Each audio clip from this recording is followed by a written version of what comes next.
हाँ, रजनी जी नमस्ते। मैं ज्योति हाँ, बोल रही हूँ। हाँ ज्योति। हाँ, जी, मैंने डिप्रेशन की आपने मुझे बताई थी और मैंने काफ़ी काम भी किया, लेकिन कल से जी। मुझे थोड़ा-सा फिर से दिक्कत हो रही है डिप्रेशन की और सर दर्द की, माइग्रेन की ऐसे प्रॉब्लम हो जाती थी।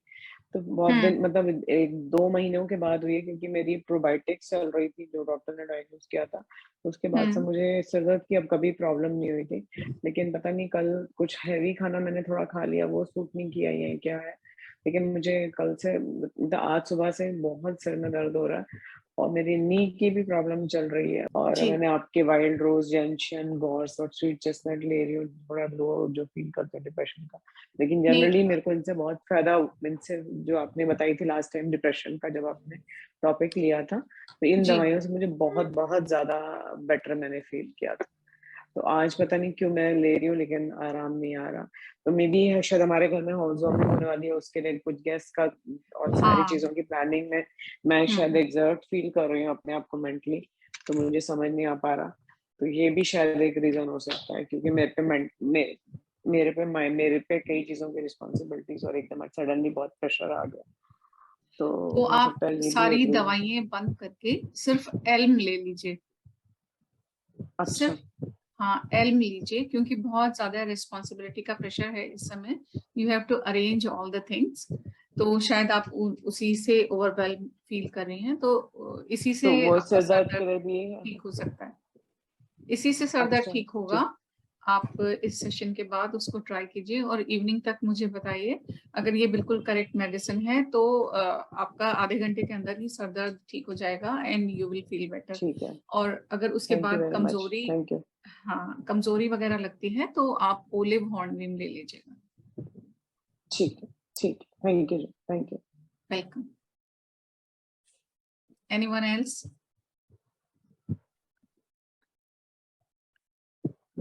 किसी और को, क्योंकि मैं बहुत सारे अभी तक जो भी वेबिनार्स लिए हैं उसमें बहुत सारी रेमेडीज को डिस्कस करती हूँ, आपकी समस्याओं को जिससे आप लोग रिलेट करते होंगे अपना। तो अगर किसी ने कोई प्रयोग किया है उसके बारे में कुछ अपना बताना चाहें कि, या फिर आप कोई और नई चीज ट्राई करना चाहते हैं तो उसके बारे में आप पूछ सकते हैं। अभी तक हमने डिप्रेशन से रिलेटेड लिए थे और रेस्क्यू रेमेडी के बारे में मैं बहुत अक्सर बताती रहती हूँ, तो उससे संबंधित भी जैसे अभी हम किसी के हाथ में उंगलियां पक रही थी, पक जाती हैं, पस पड़ जाता है काम करते समय, तो सिर्फ 2 फिंगर्स में ज्यादा प्रॉब्लम आ रही थी, तो उससे रिलेटेड जो बॉडी मैप की हमारी रेमेडीज होती हैं उसको मैंने अभी बताया है उनको, और 1-2 दिन में ही मैं आपको रिजल्ट शेयर करूंगी अपने ग्रुप में। क्योंकि अगर सही रेमेडी पकड़ में आ जाती है तो बहुत बहुत ही अच्छे उसके रिजल्ट्स आते हैं, बहुत इमीडिएट और गुड रिजल्ट्स आते हैं। हम लोग इसके अलावा डिप्रेशन और फियर्स, इसके अलावा भी बहुत सारी चीजों पे काम करते हैं। बहुत सारी लेडीज की जो प्रॉब्लम्स होती हैं हेल्थ रिलेटेड उसके ऊपर भी बहुत काम करते हैं, जैसे फाइब्रॉइड्स हो गए हैं या पेरीमेनोपॉजल सिम्टम्स होते हैं, एकदम से मोटापा बढ़ने लगता है। मैं जल्दी ही इन सब के ऊपर वेबिनार करने वाली हूँ जिसमें कि पेरीमेनोपॉजल स्टेटस को समझना बहुत जरूरी है। आप आपके लेट 30s में या 40s के आसपास ही लेडीज को कुछ छोटी मोटी प्रॉब्लम्स शुरू हो जाती हैं। जरूरी नहीं है कि पीरियड से रिलेटेड हो, लेकिन सडनली मोटापा बढ़ने लगता है या आपके मूड स्विंग्स होने लगते हैं, थकान रहने लगती है, इसी तरह से बहुत सारे सिम्टम्स हैं जिसके बारे में हम लोग डिस्कस करेंगे और उनको हम बैचलर और एरोमा थेरेपी से बहुत अच्छी तरह से ट्रीट कर सकते हैं। तो जब आप इस समय पे, जब आपको ये छोटी छोटी प्रॉब्लम्स हो रही हैं, उस समय अगर अपने स्वास्थ्य की ओर ध्यान देते हैं तो आपका आगे का जीवन बहुत अच्छा हो जाता है। और अगर इस समय आप अपनी मेंटल एंड फिजिकल कंडीशंस को, जो हार्मोनल चेंजेस हो रहे हैं उनकी ओर अगर ध्यान नहीं दे रहे हैं, तो फिर जो है बाद में जाके बहुत सारी फिजिकल प्रॉब्लम्स डेवलप होती हैं। तो इस सब के ऊपर हम एक सीरीज ऑफ वेबिनार लेंगे, धीरे धीरे सब चीजों के बारे में बताएंगे। इसके अलावा भी बहुत सारी चीजें हैं, जैसे कि लाइफ में गाइडेंस चाहिए होती है आपको। मेनी टाइम्स यू वांट कि आपको कोई डिसीजन लेना है, कोई बिजनेस स्टार्ट करना है या कोई जॉब स्टार्ट करना है, तो आपको समझ में नहीं आ रहा है कि कौन सा जॉब लेना चाहिए, कहाँ क्या करना मेरे लिए अच्छा होगा। इस तरह की बहुत सारी चीजें हैं जो हम डिसाइड करने में परेशानी होती है। बहुत छोटी छोटी सी घर की चीजों में भी, रिलेशनशिप्स में भी डिसीजन मेकिंग में प्रॉब्लम्स होती हैं। तो उन सब की ओर भी अगर आपका किसी का ध्यान है या किसी को कोई इससे रिलेटेड प्रॉब्लम है तो उसके बारे में आप पूछ सकते हैं, क्योंकि इसमें बहुत अच्छी रेमेडीज हैं जो आपको डायरेक्शन देती हैं लाइफ में। You can discover what exactly you should do in your life, what exactly do you want. Sometimes हमें खुद ही समझ में नहीं आता कि हम क्या चाहते हैं अपनी लाइफ से, हम क्या करना चाहते हैं, किस तरह की प्रोग्रेस हम करना चाहते हैं। तो इनमें से किसी भी विषय पे अगर किसी का प्रश्न है तो आप पूछ सकते हैं। Excuse me ma'am. हाँ जी, मेरा क्वेश्चन यही है कि गाइडेंस प्रॉपर कैसे मिले कि भी हमें क्या करना है। कई बार बड़ी कंफ्यूजन होती है कि ये करें या वो करें, उसके लिए बैक फ्लावर कैसे हेल्प कर सकते हैं?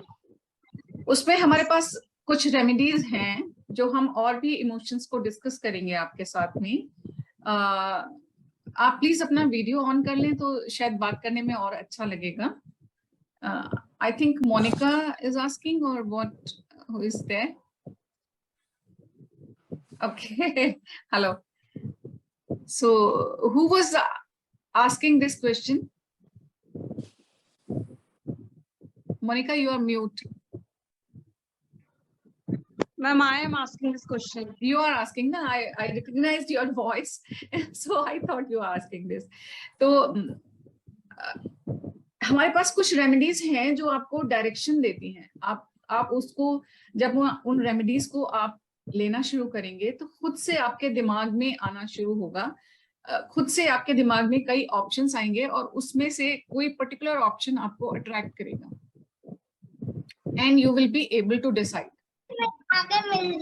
तो it's a process, actually it's a process. एक सिंगल रेमेडी नहीं है जो मैं आपको बता दूं, 3-4 रेमेडीज हैं, मैं नाम बता सकती हूँ। सेरेटो है, बहुत सारी चॉइसेस होती हैं आपके सामने और you are unable to decide, या आपको अपनी चॉइस पे भरोसा नहीं होता है, आप you keep asking other people कि मैं ये कर लूं कि नहीं कर लूं, क्या ये मेरे लिए ठीक होगा, I am thinking to do this. तो इस तरह की अगर सिचुएशन है तो सेरेटो लेते हैं। और वाइल्ड ओट आपको डायरेक्ट डायरेक्शन देती है। उसके बाद भी वाइल्ड ओट लेने के बाद भी अगर आपको 2 चॉइसेस हैं, 3 चॉइसेस हैं, उसमें से डिसाइड नहीं कर पा रहे हैं तो स्क्लेरेंथस भी है। तो आई वुड से कि अगर किसी को इस तरह का है, आप प्रॉपर अगर गाइडेंस को लेकर के चलेंगे तो विद इन अ मंथ आपको डायरेक्शन मिलेगी for whatever you are seeking for.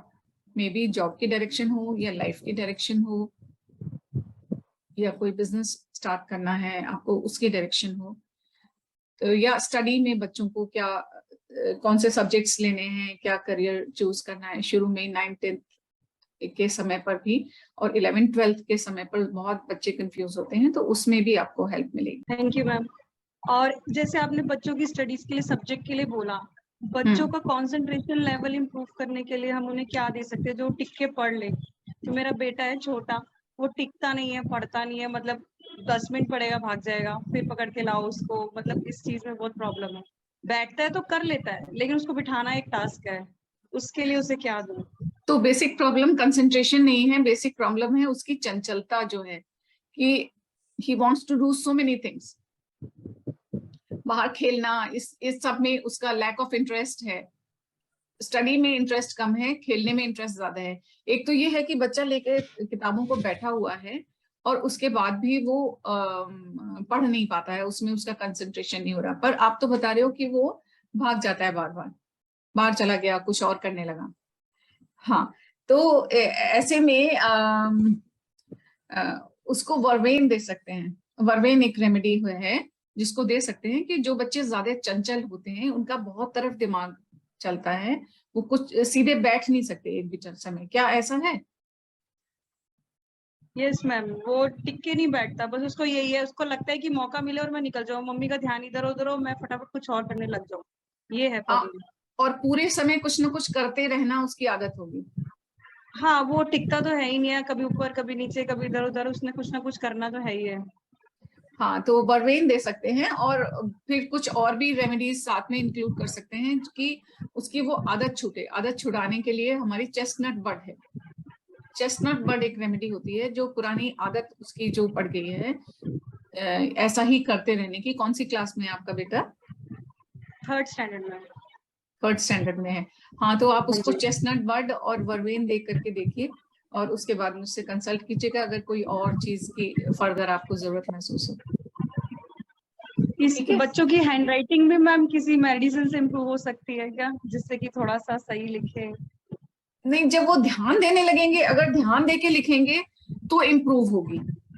Hand writing okay. Improve होने के लिए उनका कंसंट्रेशन जरूरी है। पहले तो वो बैठे, पहले तो पढ़ने के लिए बैठे, अभी इसकी तरफ आप ज्यादा ध्यान दीजिए। उसके बाद जब वो बैठ के पढ़ाई करने लगेगा, तब अगर उसकी हैंड राइटिंग भी एक्चुअली इमोशनल स्टेटस पे डिपेंड करती है हाँ कि जी। बच्चे का इमोशनल स्टेटस क्या है। अगर वो डरा हुआ रहता है या उसके लैक ऑफ डायरेक्शन है, इतने छोटे बच्चे के लिए हम लैक ऑफ डायरेक्शन नहीं सोचते हैं, 3rd क्लास में पढ़ता है तो नहीं सोचते हैं। लेकिन अगर उसको कोई फियर्स हैं या उसको कोई एंगर का इश्यू है, अपने सिबलिंग राइवलरी है, कोई छोटे बहन भाई से, बड़े बहन भाई से कुछ उसको प्रॉब्लम है, या फैमिली में कुछ और डांट ज्यादा पड़ती है पढ़ने के लिए, और इस तरह की अगर कोई सिचुएशन होती है, तो हम उन इमोशंस को ट्रीट करेंगे। उस बच्चे के इमोशंस को रीड करने की कोशिश कीजिए कि वो क्या चाहता है, उसको क्या लग रहा है ना। Being a mother you can do this. तो उनको जब यस हम इम्प्रूव करेंगे तो उसकी हैंड राइटिंग ऑटोमेटिकली इम्प्रूव होगी। यस। एक मैम मेरा क्वेश्चन और है कि मेरे हाँ ना जी। ब्रदर की बेटी है, वो 4th स्टैंडर्ड में पढ़ती है। उसको ना बाय बर्थ ही ना मिल्क से एलर्जी है।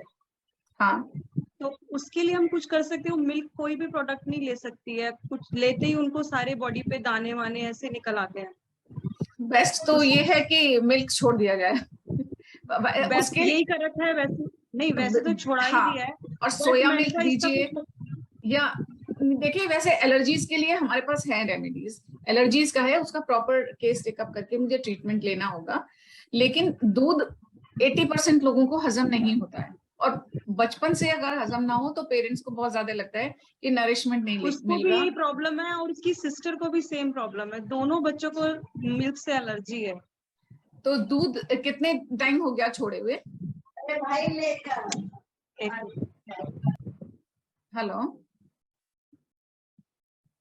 दूध हाँ छोड़े हुए, जी। दूध छोड़े हुए कितना टाइम हो गया? उसको पहले तो स्टार्टिंग में 2 साल बाद जब हुई थी तब से दिया ही नहीं।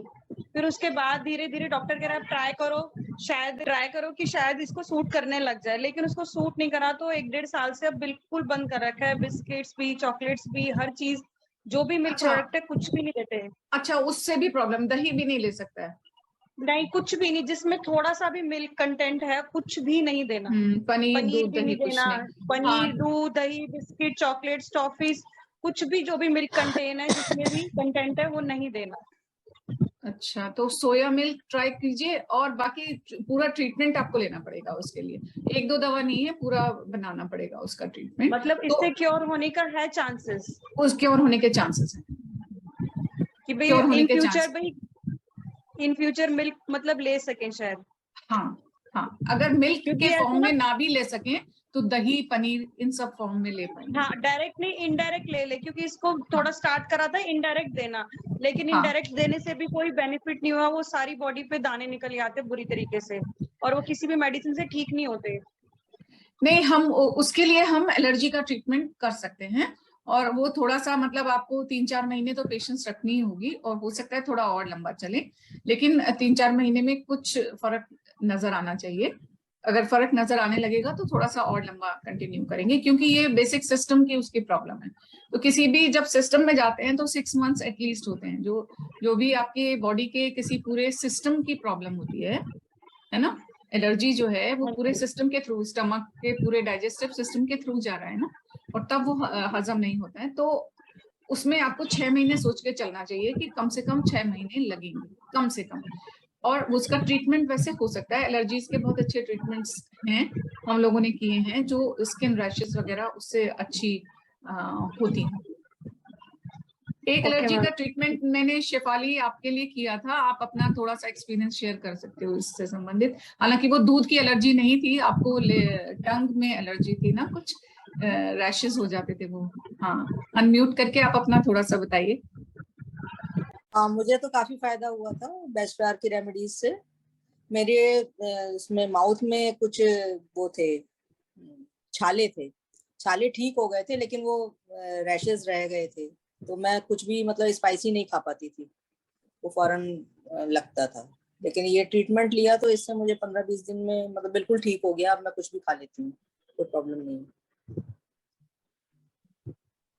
हाँ, तो ये इनका सिस्टम से रिलेटेड नहीं था, ये किसी और चीज से रिलेटेड था, दूसरे इमोशन से रिलेटेड था। लेकिन जो आप बता रही हैं अपने बच्चे का, वो आप उसके डाइजेस्टिव सिस्टम से भी रिलेटेड है, और बेसिकली तो इमोशंस पर ही सारी चीजें बेस्ड हैं। कुछ इमोशंस बच्चे प्रीवियस लाइफ से भी लेके आते हैं, जैसे आप बता रही हैं कि जन्म से ही उसको दूध आप नहीं दे पाए, तो कुछ इमोशंस, कुछ हमारा कार्मिक बैगेज प्रीवियस लाइफ से भी आता है। तो हमारे बेस्ट प्यार में उसको भी क्योर होता है, उससे भी बहुत सारी जो पास्ट लाइफ के आपकी टाइज होती हैं, पास्ट लाइफ से के हम कैरी ओवर, जिसे हम संस्कार कहते हैं कि पूर्व जन्मों के संस्कार हैं, वो संस्कार और कुछ नहीं, हमारे नेगेटिव इमोशंस ही होते हैं कि किसी चीज को लेके मन में कुछ हमने बैठा लिया, तो वो हमारा जन्म जन्मांतर तक आगे चलता जाता है। तो कई बार इसीलिए पेरेंट्स जो है परेशान होते हैं कि हमारे बच्चे को ये ट्रबल क्यों हो रही है, हमारे घर में तो किसी को भी नहीं होती है, लेकिन फिर भी होता है ऐसा।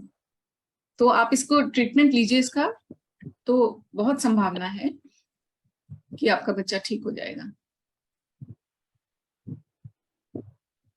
एक प्रॉब्लम और पूछनी थी। हाँ, पूछिए। मेरा एक कुलीग है, उसकी बेटी को मिल्क से तो एलर्जी है बाय बर्थ। अभी रिसेंटली पता चला वीट की एलर्जी है, गेहूं से। वीट से भी एलर्जी है उसको, तो ये तो बहुत काफी प्रॉब्लमैटिक चीज हो गई कि दोनों चीजों से एलर्जी हो जाए। आपकी आवाज नहीं आ रही है ज्योत्सना, आपकी आवाज बहुत कम आ रही है। अब आ रही है? हाँ हाँ। हाँ, रोटी, ब्रेड, बिस्किट, वो कुछ भी नहीं ले सकती। दूध से भी एलर्जी है और मिल्क से भी। तो फिर क्या खिलाते हैं उसको? देखिए, तो दाल चावल खिला रहे हैं। दाल चावल 3-4। हाँ, चावल खा पाती होगी, या फिर मिलेट्स ट्राई करें अगर आप ना, जो मिलेट्स हैं, जौ, बाजरा। आपकी आवाज, रागी, हाँ बाय बर्थ उसको रागी ही दिया गया है। हाँ, तो वही मिलेट्स जितने भी हैं उन्हीं सबको ट्राई करना पड़ेगा। और बाकी उसके लिए वही ट्रीटमेंट तो लेना पड़ेगा, एलर्जीज को दूर करने के लिए तो आपको ट्रीटमेंट लेना पड़ेगा। मतलब ये बहुत सीवियर एलर्जी हो गई ना, तो बच्चे का इमोशनल स्टेटस पूरा अच्छी तरह से जान करके मेरे साथ शेयर करें, तो मैं उसका ट्रीटमेंट बना सकती हूँ। Very aggressive child, very aggressive. हाँ, एग्रेसिव तो हो गई, एग्रेसिव तो हो गई, इतनी चीजों से एलर्जी है उसको। तो basically he is impatient, he is critic, and he is not accepting the world, है ना।